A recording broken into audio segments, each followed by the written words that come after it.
Assalamu alaikum. Peace be with all of you. My topic today is about the greatest person. Is it Christopher Columbus? No. Newton? No. Gandhi? No. Maradona? No. I'm gonna tell you.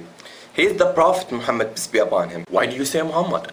You are Muslim and surely you say Muhammad is the greatest person. It's not because of the fact I'm Muslim. Anyone read his biography, he will know that he is the greatest person. Michael Hart, a non-Muslim, read about the biography of Muhammad and chose Muhammad as the greatest person in his book, The 100 Ranking of the Most Influential Persons in History. Look at what Michael said about why he chose Muhammad. My choice of Muhammad to lead the list of the world's most influential people may be surprised some readers and may be questioned by others, but he was the only man in history who was supremely successful in both the religious and secular levels. Tell me, what do you know about Muhammad? No offense, but what I know is that he was married to a 6-year-old girl. Is that all what you know?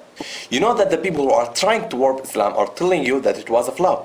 Let me clear that up for you. Was it blemished that Muhammad had married Aisha who was 6 years old? The Prophet Muhammad married her when she was 6 years old, and he consummated his marriage when she was 9 years old. I will respond to you from a Christian perspective. Joseph, Virgin Mary's husband, was 90 years old, and Virgin Mary was 12 years old. From the scientific perspective, most girls start their sexual maturity from 8 to 9 years old. Girls who live in hot countries sexual maturity faster than the girls who live in the other places. From the Islamic perspective, Aisha was engaged to someone else before she was engaged to the Prophet Muhammad. That means she was able to marry at that time. If there was a wrong or a blemish, the unbeliever of Quraysh would have criticized Muhammad because the unbeliever of Quraysh hated Muhammad. The most of you don't know truly about the Prophet Muhammad. You just heard about Muhammad from those who tried to warp Islam and Muhammad as evil subjects. Did you hear about his mercy? Look at this example of his mercy. In the day of conquest of Mecca, the day of triumph for the Muslims, the Prophet Muhammad turned to an unbeliever of Quraysh and he said, "Oh Quraysh, what do you think of treatment that I should accord you?" And they said, "Noble brother, a son of noble brother." Thus an unbeliever of Quraysh who killed his friends and tried to kill him and agonize his friends. And the Prophet Muhammad peace be upon him said, "No reproof against you this day. Go your way, you are free." What's a mercy?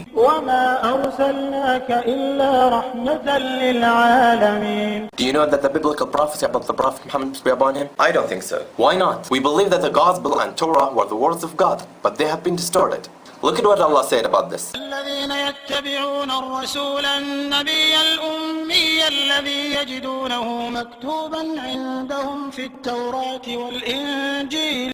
Allah told us here that the old books prophesied the Prophet Muhammad peace be upon him. Can you show me this prophecy? Okay, sure. In the book of Deuteronomy, chapter 18, verse 18, when God spoke to the Prophet Moses peace be upon him, "Will raise them up a prophet from among their brethren, like unto thee, and will put my words in his mouth, and he shall speak unto them all that I shall command him." To whom does this prophecy refer? Jesus. Jesus?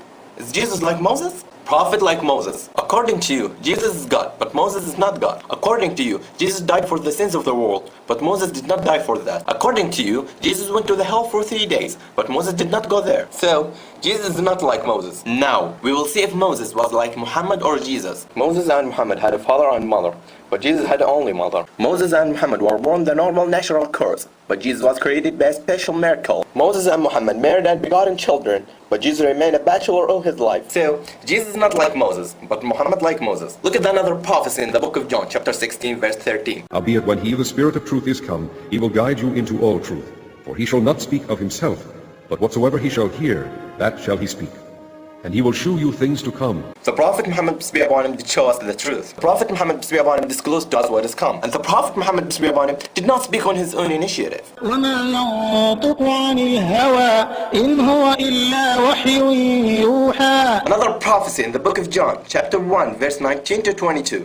The Jews were asking about the Christ, and Elijah, and the Prophet. And this is the record of John, when the Jews sent priests and Levites from Jerusalem to ask him, "Who art thou?" And he confessed and denied not, but confessed, "I am not the Christ." And they asked him, "What then? Art thou Elias?" And he saith, "I am not." "Art thou that prophet?"